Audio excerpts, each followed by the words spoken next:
Gente, bom dia. Quinta-feira, 28 de setembro de 2023.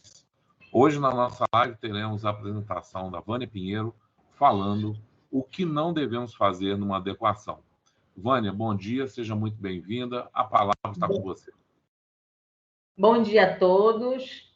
Entende? A partir de uma experiência prática, eu anotei algumas situações que elas acabam prejudicando o resultado de uma adequação e, neste momento, eu gostaria de compartilhar com vocês.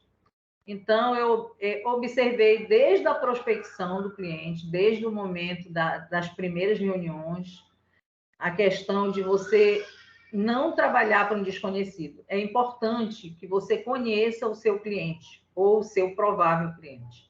Não tem como você medir tempo e nem a questão de valorar o seu serviço se você não conhecer o seu cliente.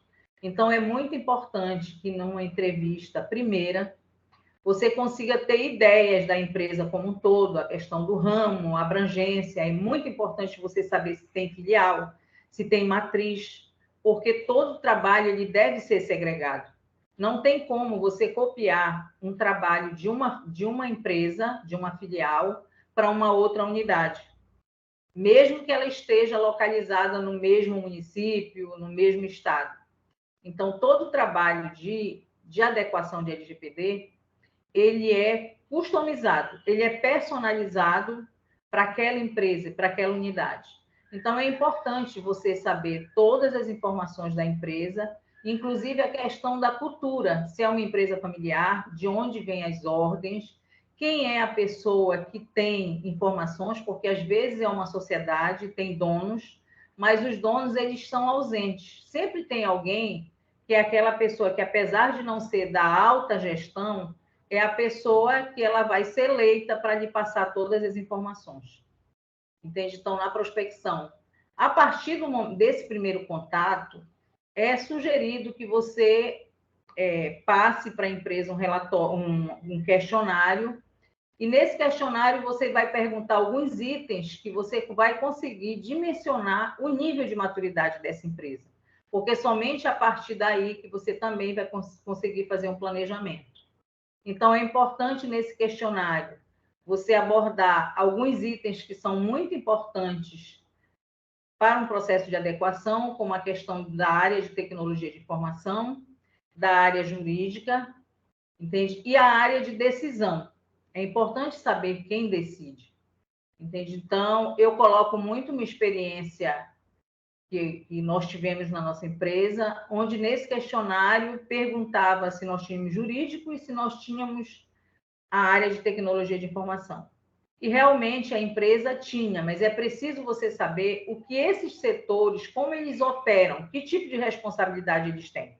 Entende? Quando você pensa em jurídico, você pensa na conformidade e também na questão das adequações dos contratos. Adequação ao que dispõe a lei. E, às vezes, esse setor jurídico, ele está ali não para fazer isso. E, no nosso caso aqui, nós tínhamos 7 pessoas na área de tecnologia de informação, mas a nossa área só trabalhava com suporte. Não tinha nada, nenhuma política de segurança da informação. Então, só o questionário, entende? Você tem... O questionário ele vai lhe dar um norte, mas você, numa entrevista, você tem que perguntar, entende? Detalhar algumas atividades que são de fundamental importância para você fazer o contrato. Após esse primeiro momento, você consegue dimensionar o tamanho da empresa, a quantidade de funcionários, a abrangência, entende? O mercado que ela atua, se é uma empresa pequena, se é uma empresa grande, a questão da quantidade de dados, entende? Que ela processa, porque às vezes é uma empresa pequena, mas ela tem uma quantidade de dados muito grande sob sua responsabilidade, além também da qualidade de dados, porque pode ser uma empresa pequena que trabalhe com dados sensíveis. Entende? Então, desde esse primeiro momento, desse primeiro contato, você tem que ter alguns cuidados para poder você colocar no contrato. Entende? E depois, naquela primeira reunião que a gente teve, inclusive já uma experiência dessa, a primeira reunião, você já tem os dados da empresa, entende? Então, é o que eles chamam de kick-off, é a reunião entre a empresa, o idealizador do projeto, que é a consultoria, e muitas vezes a alta gestão, ela permite que alguns membros da empresa, às vezes um gerente, um diretor, que é aquele que tem condições de passar a informação. Entende? Então, nessa reunião é onde você vai saber a dimensão do tempo e de quais os entregáveis eles são adequados para aquela empresa. Porque não é recomendado que você cobre uma ISO para uma microempresa, que você coloque como entregáveis alguns documentos que são ligados a uma ISO, porque a LGPD, ela não certifica, e ela é um processo contínuo, entende? Ela não tem um fim, entende? Então, é preciso saber, nesta reunião que você tenha de kickoff, quando você faz os alinhamentos, que a alta gestão saiba que o seu trabalho, ele não termina quando você faz a entrega do seu compromisso, no caso dos integráveis. É uma situação que ela tem que ser monitorada e tem que ser contínua. E a outra coisa que eu acho muito importante é que tudo tenha o registro de data. A data é muito importante justamente porque a cada movimentação, a cada mudança no próprio projeto, ele tem que estar ali registrado, se foi solicitado pelo contratante, entende? Se foi a própria consultoria que visualizou uma necessidade de fazer um aditivo no contrato e colocar aquela informação que não foi percebida ou que não foi repassada nessa primeira conversa. Entende? Então, no momento dessa reunião, é importante você saber se a empresa, se todos têm algum conhecimento da lei, e naquele momento você passa, são informações sintéticas da lei, a situação importante, a questão da vigência dela, entende? E, principalmente, um link entre a atividade da empresa e a própria lei. A questão da empresa estar sujeita não só a sanções de multas em valores, mas muito mais na questão da reputação.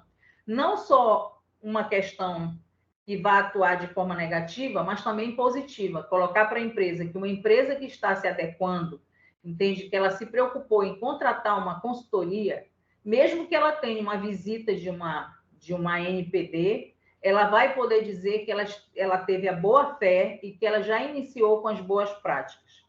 Então, nesse primeiro momento, é importante você ter todas essas informações e também deixar um espaço muito aberto para fazer o alinhamento do que realmente a empresa quer. Quando a gente fala em nível de maturidade, não adianta você colocar no contrato e você oferecer para aquela empresa aquilo que não é viável financeiramente. Então, se você tem uma empresa que ela tem um capital social de 20 mil, entende? Como eu posso oferecer para ela um trabalho de 50, de 90? Você tem que saber, sim, o faturamento da empresa, o faturamento bruto, e a questão, quando você sabe da estrutura de empregados, entende, de custos fixos, você consegue saber o que é viável para a empresa. Porque, às vezes, nesse momento, você pode trabalhar, no caso, no mapeamento, com uma planilha de Excel, mas também você pode sugerir que a empresa contrate um software, mas primeiro você tem que saber se é viável para a empresa.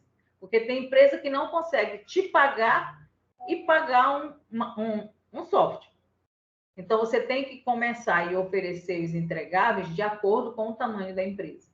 No momento que você faz o contrato, entende? Já negociados os valores, que eu também coloco que essa questão do valor, depois desse kickoff que você faz a sua proposta, não é na primeira ocasião que você consegue fazer uma negociação. Você passa a sua proposta e espera que o seu cliente faça uma contraproposta ou então questione alguns pontos que ele acha que não são importantes, e você também tem que estar muito seguro para saber que tem pontos que eles estão indispensáveis no processo de adequação. Quer dizer, já teve situações de o contratante dizer, eu não quero que faça mapeamento. Então, a pessoa que está oferecendo a adequação, ela tem que dizer, é impossível fazer uma adequação sem mapeamento. Eu não posso oferecer uma adequação que ela se restrinja a eu fazer adequação de contratos e colocar políticas no site da empresa. E vocês sabem que isso acontece. Tem gente que hoje tem uma política de cookies, tem uma política de privacidade, mas quando você começa a perguntar, não tem nenhum colaborador que tenha alguma ideia da questão da proteção de dados. Então, após a negociação, onde você olha todas essas questões da viabilidade do trabalho que você vai entregar, o contrato ele tem que estar muito bem escrito e amarrado. Eu sempre gosto de reportar alguns entregáveis ao próprio artigo da lei.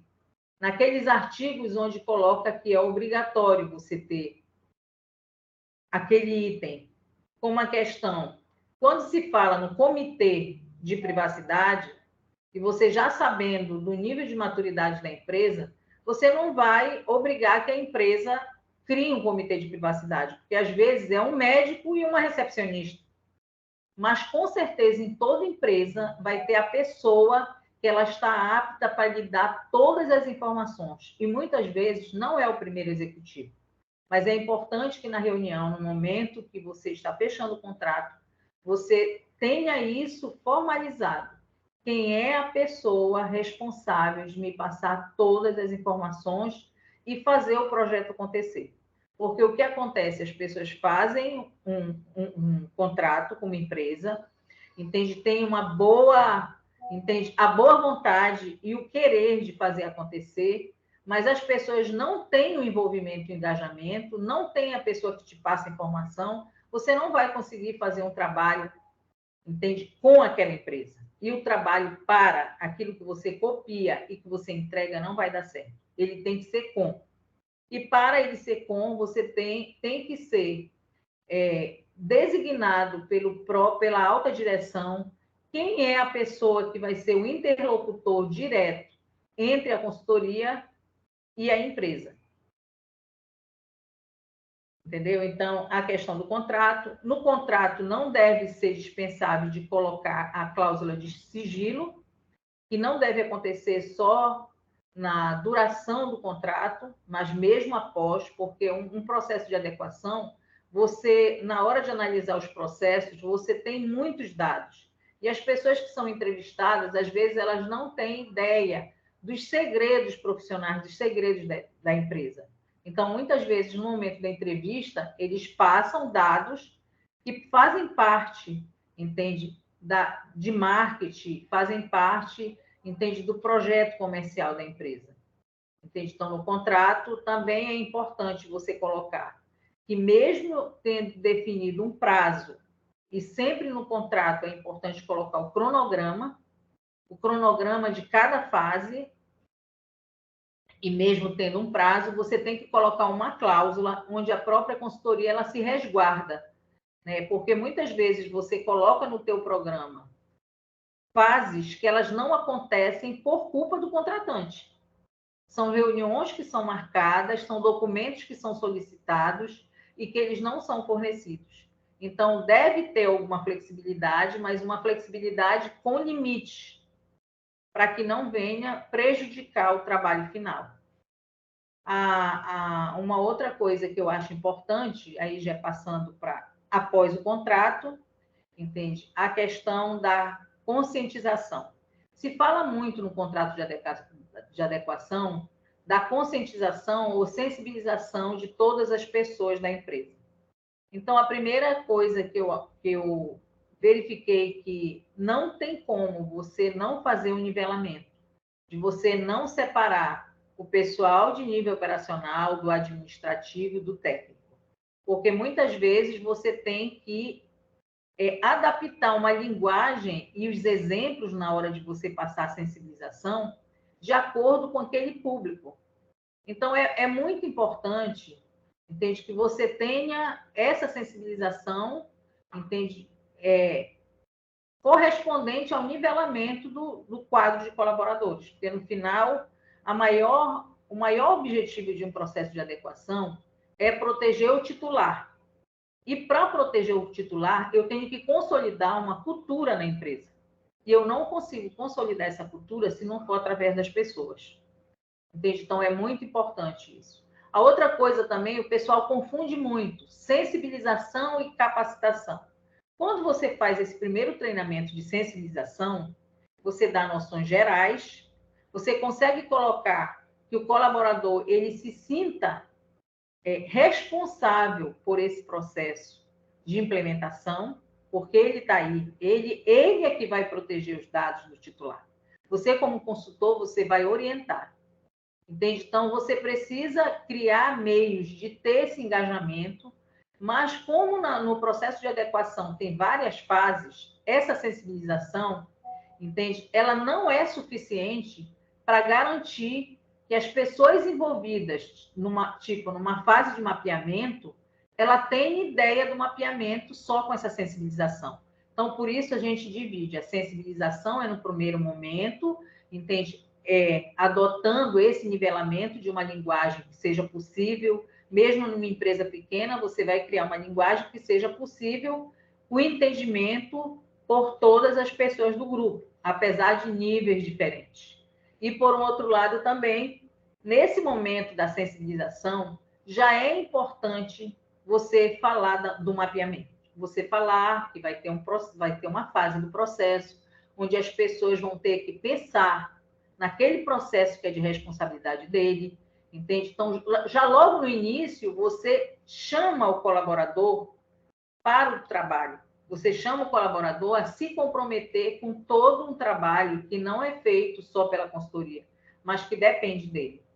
Entende? Então, no primeiro momento, a cada fase, quando vem o mapeamento, depois a questão de avaliação de riscos, o plano de ação, eu tenho que preparar essa equipe com algumas noções daquilo que eu vou fazer. Eu não consigo ter um sucesso, que foi o que eu tenho uma experiência muito viva a respeito disso. Não se falou de mapeamento com ninguém. Quando a consultoria foi fazer o mapeamento, as pessoas não sabiam para que era, qual era a finalidade, não se comprometeram, não passaram as informações corretas e ocorreu o quê? As pessoas não sabem que para você fazer um mapeamento, você tem que elencar os processos da empresa. Não tem como você fazer mapeamento pensando em atividades. Você pensa em processo. Você vai mapear o processo e dentro do processo tem várias atividades. E quando você vai fazer o mapeamento, quando você vai justamente elencar os processos, é importante que tenha a entrevista, né? Aquele cara a cara, porque às vezes você pergunta sobre um processo e a pessoa que você está conversando, ela não sabe nem o que é processo, né? Você tem que ajudá-lo a ter a compreensão do que é o processo na empresa. O que é um processo, entende? Que está sobre a responsabilidade deles. E aí, dentro desse processo, eu vou avivar, vou revisitar todos os dados, tudo aquilo que ele colhe, onde ele colhe. Nesse momento do mapeamento, onde você faz esse levantamento do processo, você vai se ver levantando processos que não tratam de dados. E num determinado momento, quando você for fazer o relatório do mapeamento, esses processos que não tratam de dados, eles vão ser expurgados, mas eles vão ser registrados. Eles foram coletados, mas como não tratam de dados pessoais, eles não fazem parte do escopo do relatório. Entende? Nesse processo de mapeamento, para mim, e eu acho que para todo mundo, é o momento mais importante de um processo de adequação. O mapeamento, ele garante o sucesso do trabalho, o sucesso dos entregados, o sucesso de uma política. Porque somente quando você mapeia o processo e tem o entendimento, entende, de como ele se processa, de onde vem esse dado, qual a origem, entende, para onde ele vai, onde ele fica arquivado, o arquivo é físico ou é digital. Tem um problema sério das empresas que vão adequar, elas se preocuparem muito com a questão da adequação no plano digital. E elas esquecem de contemplar o plano físico, porque tem muitas empresas que os arquivos ainda são físicos. Mesmo empresas da área da saúde, tem prontuários que não são eletrônicos. Entende? Então, é sempre bom alertar e puxar, e até mesmo fazer visita nos locais, onde você tem um arquivo onde é guardado todo o acervo da instituição, mas não foi feita uma gestão de identidade. Quem pode ter acesso àquele documento, entende que tipo de informação está lá. Então, no mapeamento, você consegue visualizar a classificação dos dados, se são dados sensíveis, se são sigilosos, quem pode ter acesso, se eles estão sendo compartilhados em setores que estão tendo acesso ao dado, mas não utilizam ele para nada. Então, isso já é anotado no momento do mapeamento.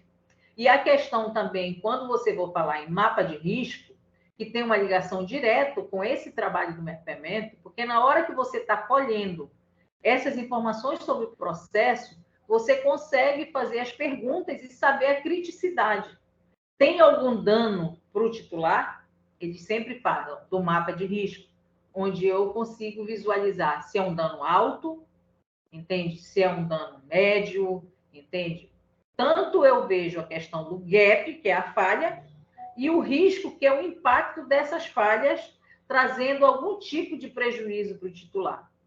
Entende? Então, o mapeamento, para mim, é o coração de todo um processo de adequação, porque através dele você consegue chegar a uma tabela de temporalidade, porque nesse momento que você avalia o processo, você vai saber onde esses documentos são guardados, se são necessários, por quanto tempo, se não tem nada, quando eu faço a entrevista dos dados, que eu vejo com que finalidade ele é tratado, e se ele também obedece a algum tipo de legislação. Entende? Ou se às vezes não tem uma legislação formal, mas tem um protocolo interno, tem uma política interna que muitas vezes ela não é nem escrita. Entende? Ela é tácita, faz parte da cultura da empresa. E você, enquanto consultor, também tem uma tarefa, entende, de impulsionar que essas políticas que acontecem de boas práticas, que elas são tácitas e não tão escritas, que elas passam a estar dentro, estar no papel, estar formalizado, ou no código de conduta, ou no código de ética, ou no procedimento operacional padrão. Entende? Então, um dos erros que eu verifiquei nessa questão do mapeamento foi a mistura do que é processo, do que é diagnóstico e do que é atividade. Entende? Então, nós tivemos aqui um mapeamento que a gente teve misturado diagnóstico com atividade e com plano de ação. Então, o mapeamento ele pode lhe dar uma série de documentos, mas você tem que enumerar, elencar e estudar cada processo e ver se dentro do processo você tem tratamento de dados. Tem já ir partindo para um outro momento que eu percebi, assim, a questão do RIPD, ele é de responsabilidade do controlador, não é do consultor. Mas você imagina que numa empresa pequena que você vai fazer um trabalho, a alta direção, ou mesmo essa pessoa designada, ela não tem condições de identificar um risco, entende? De identificar também uma medida de mitigação, entende? Não tem condições nem de colocar no papel quais são as medidas que eles tomam, mesmo sem saber que estão resguardando a segurança, como a questão de backup, criptografia, entende? A questão de armazenamento, se tem chave, política de senha. Muitas vezes eles têm isso, mas eles não têm uma ideia, entende, de que isso tem impacto na segurança. Então, o RIPT é um documento que deve ser assinado pelo controlador e na própria lei diz que o controlador deveria fazer, mas a gente sabe da dificuldade. Então, o consultor é a pessoa que orienta, mas o controlador é aquele que decide, entende? É a pessoa que tem o poder de decisão quanto ao tratamento de dados e mesmo quanto qualquer política ou estratégia ou ação da empresa. Então, ele precisa, no momento que ele assina esse RIPD, ele está validando, ele está concordando que existem aqueles riscos e da questão da necessidade de você implementar medida de mitigação, entende? De fazer um trabalho, um plano de ação, aquilo que é a curto, a médio ou a longo prazo. Entende? Eu não sei se vocês... Isso foi uma das coisas que eu identifiquei aqui de erro, não sei se vocês compreenderam, se tem mais alguma pergunta, mas, assim, eu vi muito importante a questão da segregação, dessa questão de filial, que muitas vezes as pessoas te contratam, elas têm 2 farmácias. Eu tenho 2 clínicas. Não, você faz para cá, entende? Não dá para copiar. Cada empresa tem, entende? Tem uma especificidade que ela deve ser considerada. não é o mesmo gerente, entende, com a mesma qualificação, ele não vai te atender da mesma forma, passar as mesmas informações. E a outra coisa muito importante é a questão das evidências. Tudo que a consultoria tem que fazer, ela tem que registrar data. E a alta gestão, o contratante, ele tem que estar consciente que a cada mudança, nesse período de adequação, que tiver uma mudança de um titular de um setor, uma mudança de uma direção, entende? Eles têm que avisar formalmente e isso tem que ir para o mapeamento. Qualquer alteração, ela tem que ser alimentada nesse mapeamento. Eu não posso imaginar que a gente faz um mapeamento, que seja um documento estanque, que eu vou entregar bonitinho, encadernado. Não existe. Ele existe datas onde foram feitas as alterações e a cada alteração eu devo alimentar esse mapeamento e fazer as recomendações. E eu acho muito importante você ter essa conduta, porque quando você conduz dessa forma, você passa uma cultura de continuidade e você cria uma possibilidade que a própria empresa ela lhe contrate para fazer esse monitoramento. Porque a questão da adequação, ela não termina quando você faz a entrega do teu trabalho.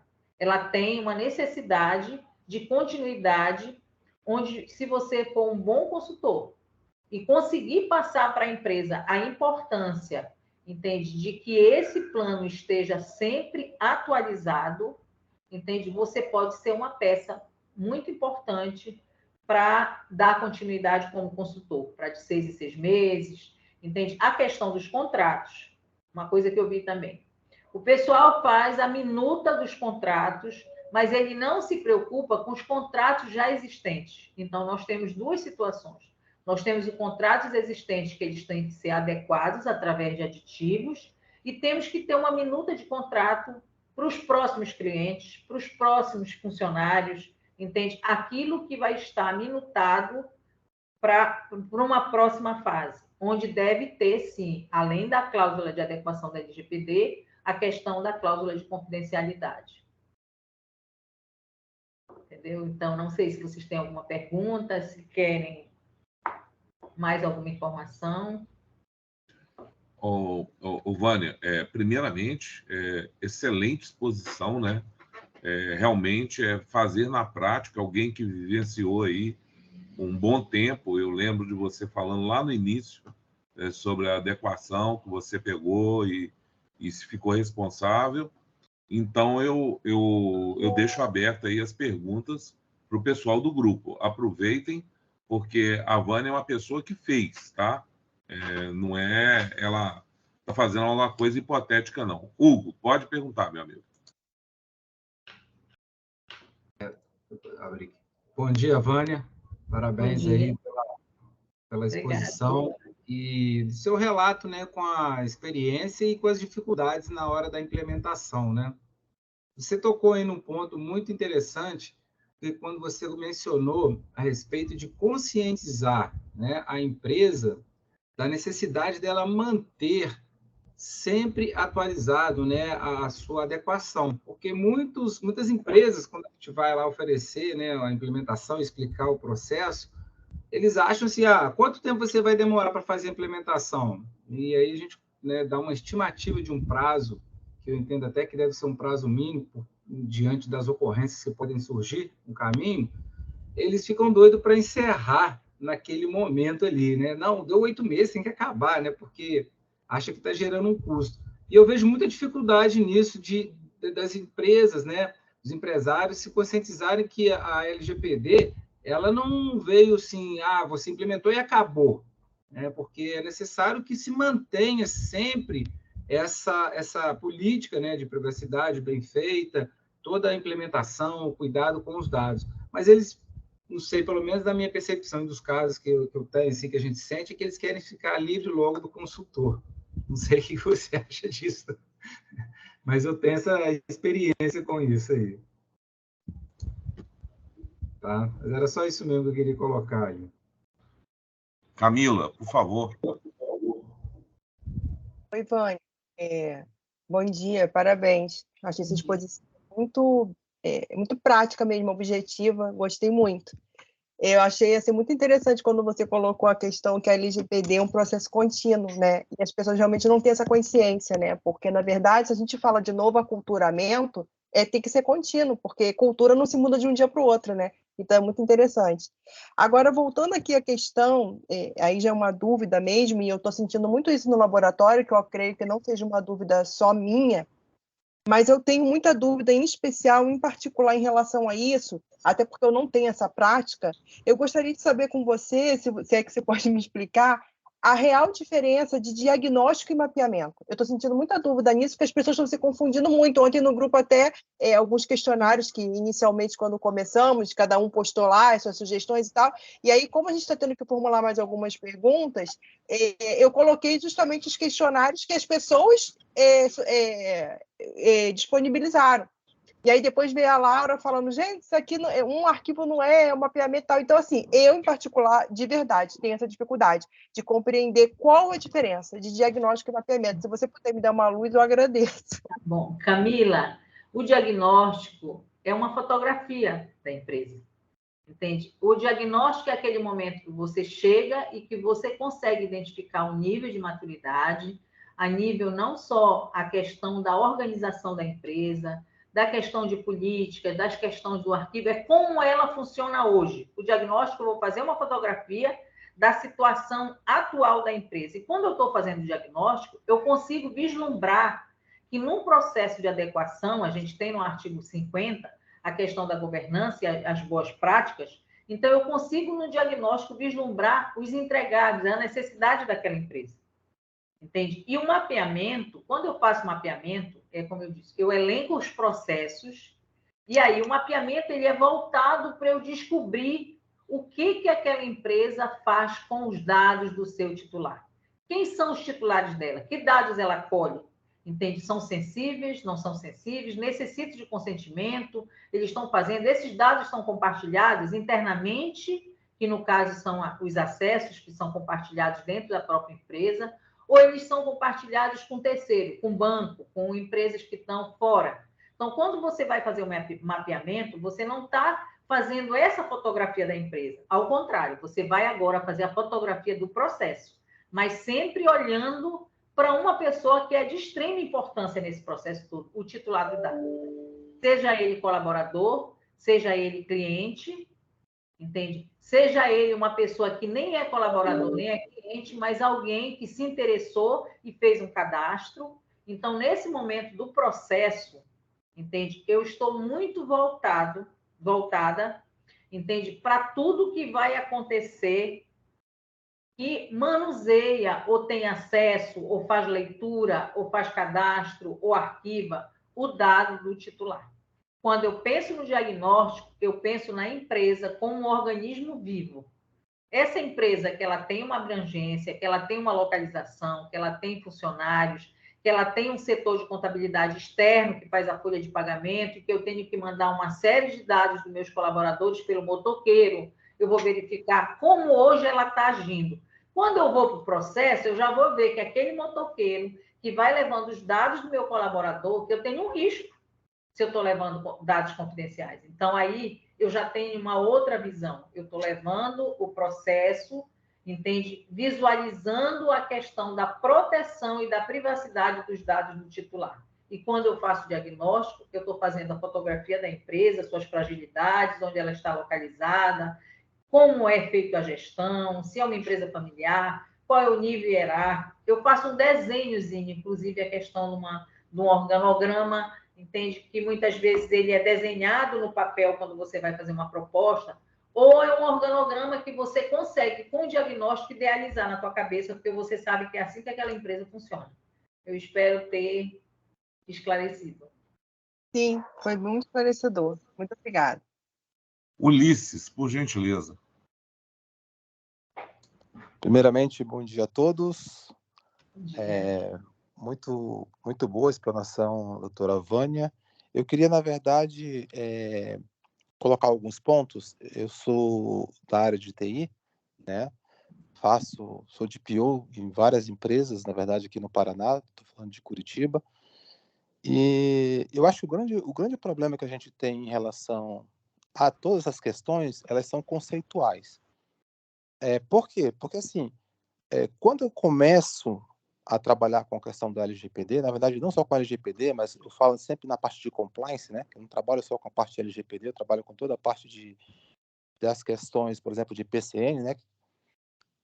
Sistemas de gestão de riscos, né? Continuidade de negócio, até o ESG, né? A gente começa a falar que, por exemplo, quando eu estou falando de compliance, eu englobo todo um trabalho sistêmico. Nesse trabalho sistêmico, é interessante a gente passar para o cliente, existem 2 conceitos fundamentais, tá? Primeiro é o projeto. O projeto, conceitualmente falando, ele tem um início, um meio e um fim, certo? Então, eu posso iniciar, por exemplo, um projeto de adequação de LGPD. Então, eu tenho lá meu cronograma, onde eu faço o início, né? E o meio e o fim, e faço todo o processo, como foi colocado, e tem um término, que esse seria a entregas, né? São as minhas entregas desse projeto. Acontece que nem você falou, você tira uma fotografia, mas a empresa ela é dinâmica.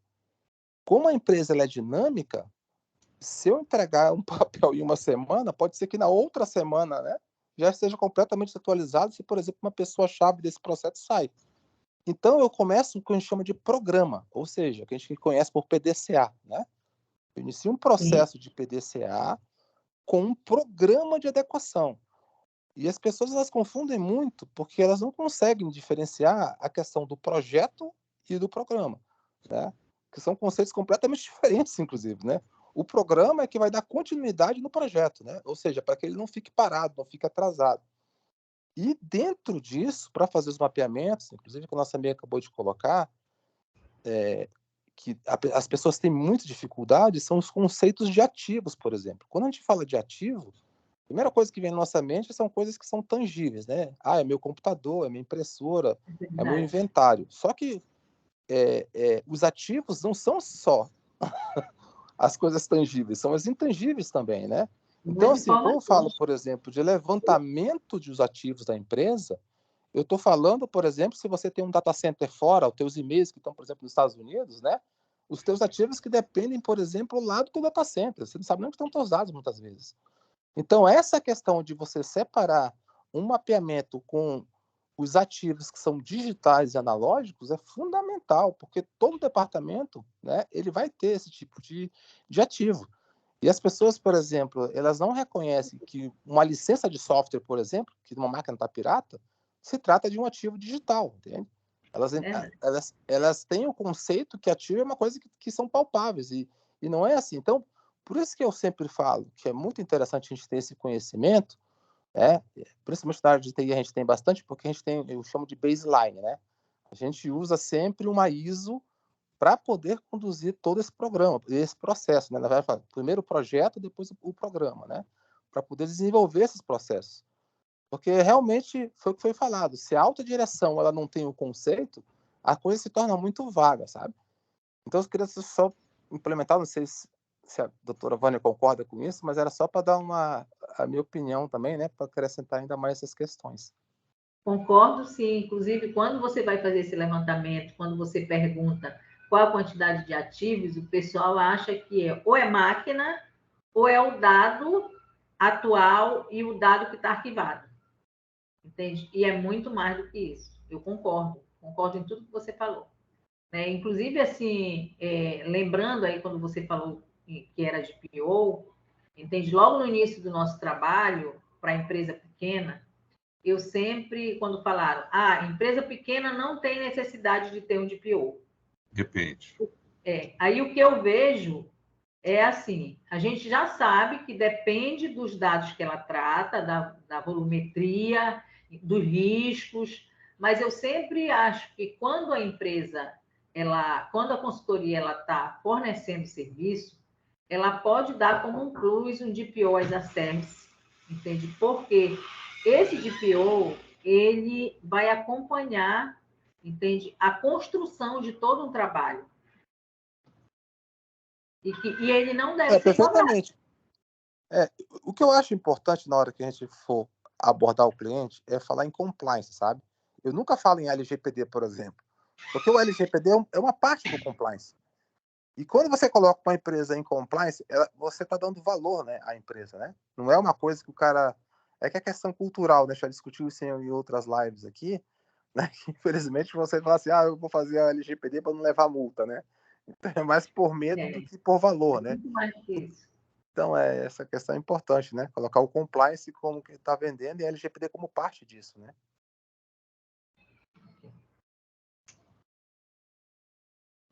Mais perguntas, gente? Deixa eu fazer umas colocações aqui. Primeiramente, tem obra aqui do lado, tem obra lá do outro lado, então está bem complicado aqui, mas tudo bem. São duas coisas. Isso que o Ulisses ele comentou, que você tinha comentado, Vânia, a respeito de DPO, eu já tive uma situação, não progrediu, né? Houve até uma parte de negociação, a empresa ela tinha 8 funcionários. A volumetria de dados passava de 1.200.000 dados, CPFs. Quer dizer, aí você fala, empresa é pequena? Não. Como é que você estabelecer, né? Porque que a empresa é pequena, a quantidade de funcionários é uma referência de empresa pequena? Nem sempre. Né? Então, para você definir o que é uma empresa média, empresa pequena, né? E aí isso devolve esse conceito, né? A gente devolve esse conceito para quando você vai fazer o projeto, né? Fica muito claro de como, né? Isso dá insights, né? De como que você vai começar a tratar todo o processo. Né? Depois você fala, a empresa tem 1.200.000, mais de 1.200.000 CPFs, né? Basicamente 80% deles ativos nos últimos meses, podem ser reativados a qualquer momento, né? E a quantidade de funcionários é muito pequena. Aí você fala, bom, como é que está o banco de dados? Né? Como é que está o TI? Né? Como é que tá? Aí você se volta, né? Se colocando uma lupa em tudo isso, você começa a ver e os processos, né? Como é que está o jurídico?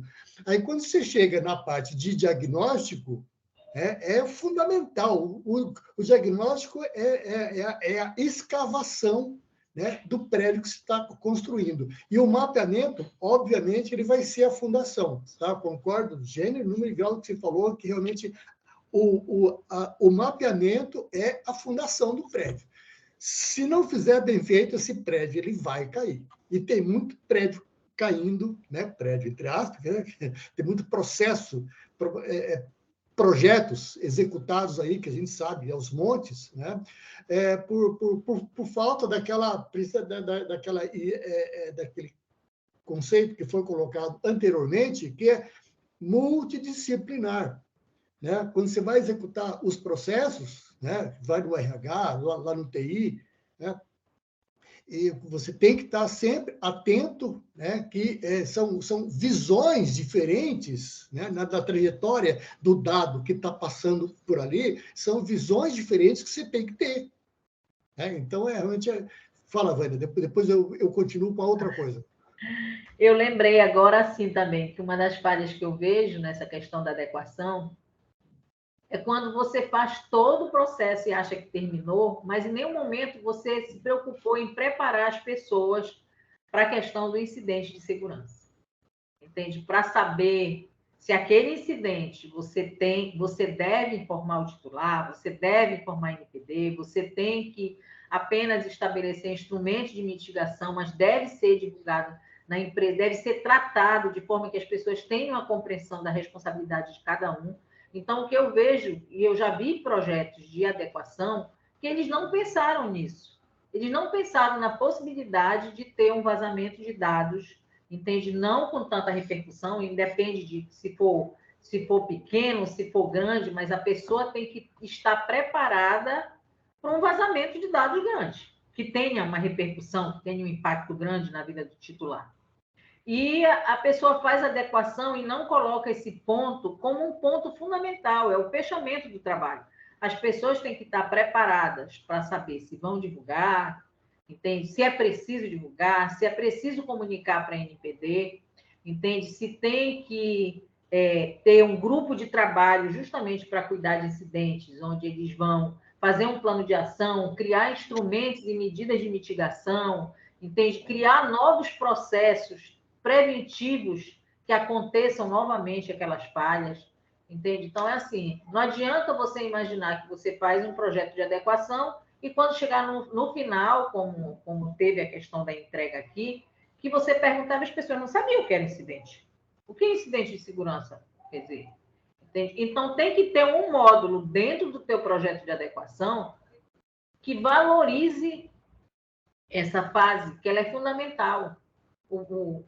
A adequação, ela existe para ter todos os cuidados e proteger os dados do titular, e também você saber, em caso de ocorrer algum vazamento de dados, algum tipo de prejuízo, entende? Algum dado coletado, entende? Que a finalidade não está definida, que não tem sentido, você tem que ter um grupo para tratar desse assunto de forma a criar essa proteção e essa privacidade. É o relatório de resposta a incidentes, né? Você pega lá dados de gestão de risco, enfim, uma série que tudo sai da onde? Sai quando você faz os processos lá no mapeamento. Uma coisa que você fala de cultura, de cultura internas, indo para esse lado agora, Vânia, uma coisa que eu trabalho sempre, né? Isso eu defendo bastante, é em relação a como é que você aborda isso com o cliente, né? Eu uso muito o conceito do Simon Sinek, de ciclo dourado, né? Porque, normalmente, quando você coloca uma situação que você tem que ser executado, né? As pessoas se preocupam sempre em como ou quando eu vou fazer isso, ou quem vai fazer isso. Esquece da pergunta principal, que é por que eu vou fazer isso? Então, por quê? Quando o gestor, ele entende, ele sabe o porquê que ele vai investir num projeto de adequação, fica muito mais fácil para ele transportar essa ideia, né, para os seus colaboradores, para os seus funcionários, parceiros, né, fornecedores, etc. E se ele não entende isso, não entende-se por quê, o projeto sempre para ele vai ser custo de mão de obra, custo financeiro, né? E fica aquela coisa pesada. O tempo todo do projeto é aquela, né, nariz torcido para cá, né? Aquela coisa meio chata, né? Mas quando você tem as duas consultores e empresa têm o mesmo propósito, sabe exatamente por que eu estou fazendo, depois você define como. Né? Então, é a questão de você estabelecer propósito. Então, você tem que ter por que eu estou fazendo isso. Né? O que minha empresa vai ganhar com isso. E não, de repente, lá na abordagem inicial, né, ou a pessoa já chegar, o consultor falar de multa, falar por quê. Não vai funcionar. Pessoal, eu só quero lembrar que a gente gostaria, nós aqui facilitadores, mentores, a Camila e o João Salles permanecessem logo depois da nossa live aqui, que nós precisamos conversar, como diz o mineiro, né, Dante? Um tiquinho, né, de conversa. Ok, Vânia, fique à vontade.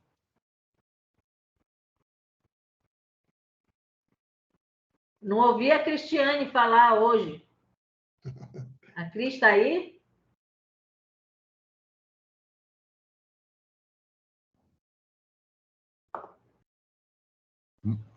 Bom, ela deve estar fazendo outra coisa. Gente, vamos encerrar a nossa... Já colocou, estou. Quer falar, Cris? Ela não está em condições de falar. Tudo bem. Bom, vamos encerrar a nossa live, agradecendo mais uma vez a Vânia Pinheiro, que falou sobre o que não fazer numa adequação, uma excelente palestra. Em breve vai estar disponível para a gente, para os outros componentes verem, né? Mas eu encerro aqui a gravação e peço um momento aos componentes do grupo aí.